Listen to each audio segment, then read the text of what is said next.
The Annapolis Symphony Orchestra's next program is about masks and mysteries. We are starting with Mozart's Symphony No. 39. Then we are going to be performing a piece by the French composer André Caplet, which is based on a tale by Edgar Allan Poe called The Masque of the Red Death.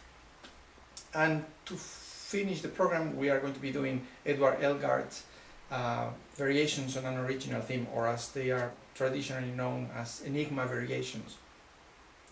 You might wonder, what's so mysterious about Mozart's 39th Symphony? Well, we don't know a lot about the last three symphonies that Mozart wrote, number 39, 40 and 41. They were written all as a trilogy, and we are actually not sure if Mozart heard the last three symphonies while he was still alive. He died shortly after. The first movement starts with a slow introduction in some ways similar to Haydn's 103, which we performed in our last programs. But in contrast to Haydn's symphony, the transition from the slow, majestic introduction of Mozart to the fast section is very smooth. Haydn's transition is quite contrasting, but Mozart actually is absolutely effortless and leads into a fast section that is incredibly lyrical.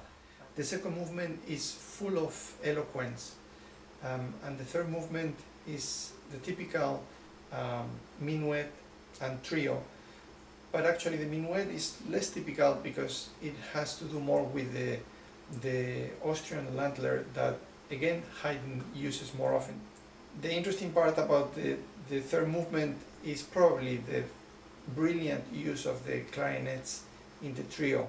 Mozart, as you know, was a big supporter of the clarinet, which was a relatively new instrument, and he took advantage of the colors of the instrument.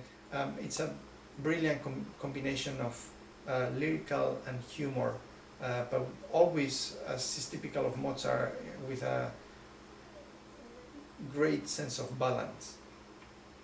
The fourth movement is an explosion of positive energy, because it starts with a 7-note motif that is going to be like a contagious virus through the movement, and I should say that it's not so much a virus, but it's this positive energy which is going to be passing by through all the families of the orchestra in a high-spirited atmosphere. The second piece in this program, the Conte Fantastique by André Caplet, is inspired on a story by Edgar Allan Poe, the American writer of whom we are celebrating the bicentennial. Edgar Allan Poe's story talks about a prince that is trying to protect some of his courtiers from a devastating plague that is affecting the country. And they think that they are successful at first because they have isolated themselves from the rest of the world, but in the end the plague gets through and ends up killing them. The name of the Masque of the Red Death is because this plague killed its victims, leaving them with a face full of red bruises, and that's where the name comes from. Caplet's work follows quite faithfully the narrative of Poe's story, but it doesn't limit itself to that. So we are going to hear the evil qualities of the setup of the tale, and one of the most dramatic moments in the piece is when we actually hear death knocking on the door, and this is going to be done by the harpist, the soloist.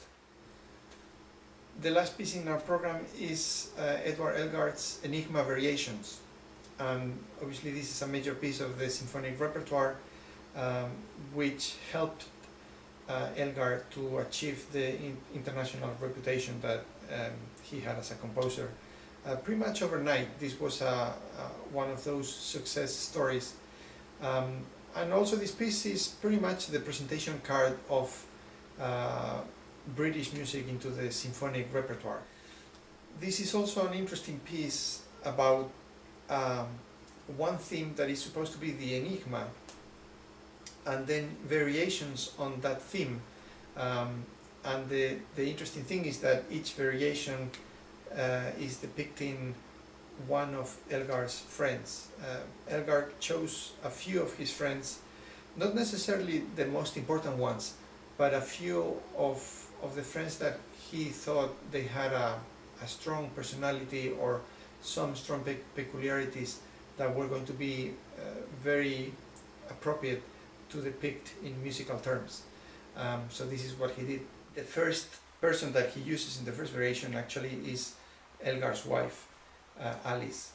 And then he uses some of his musical friends, even in variation number 11, Mr. St. Clair, who was an organist friend of Elgar's. Actually what Elgar is depicting in this variation is not the organist, but rather his bulldog that was kind of noisy and had a loud barking. Now the subject of the enigma in this piece works at many different levels. The most evident one at the very beginning was the fact that Elgar did not disclose the names of the friends he was depicting. He only used initials. So people did not know who the variations were about. It was only afterwards that Elgar provided a description of each variation and revealed who they were about. All of them except number 13, which instead of the initials, the variation has 3 asterisks, again hiding the identity of the person in question.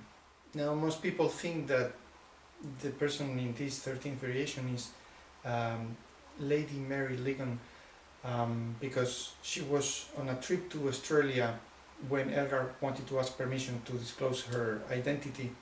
But other people actually think that it's a completely different person, that he wanted to conceal this identity because he was actually thinking of Helen Weaver, who was earlier fiancée of Elgar. What we can tell is that obviously Elgar had a close, or he felt very close to this person because he dedicated a variation that is called Romance. So it's quite significant.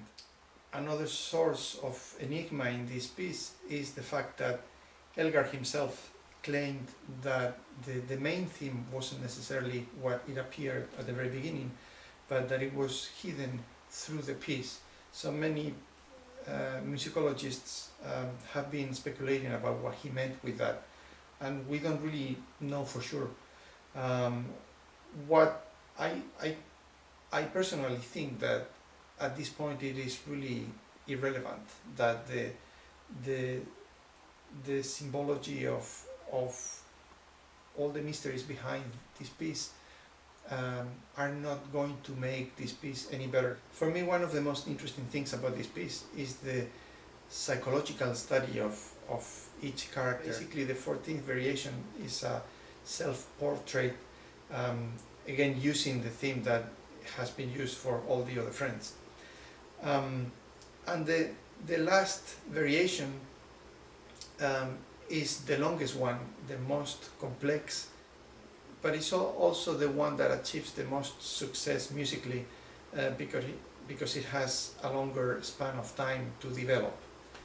So in some ways Elgar is telling us, this is my story as it relates to my friends and family.